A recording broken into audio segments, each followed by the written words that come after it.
পানি খেতে হবে অনেক বেশি, আর একদম দুশ্চিন্তা করা যাবে না, রাগ করা যাবে না। ঠিক আছে আন্টি? চিন্তা করবেন না, আমরা দুজন আছি তো। হ্যাঁ আন্টি, আমরা আছি আপনার সাথে। আপনি একটু ঘুমান, একটু rest নেন। আন্টি, আর কতক্ষণ লাগবে? এই তো আসছি মা, 1 মিনিট। তাড়াতাড়ি আন্টি, খাবার তো সব ঠান্ডা হয়ে যাচ্ছে। এই তো আসছি।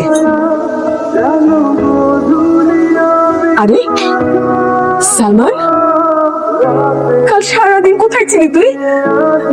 মুখটা এরকম শুকনো লাগছে কেন? হ্যাঁ, খাস নাই না সারাদিন? আয় বাবা, খাবি আয়। সিমি, সিমি দেখো সালমান আসছে। এখন আমরা একসাথে খাবো। দেখি প্লেটগুলো দেখি।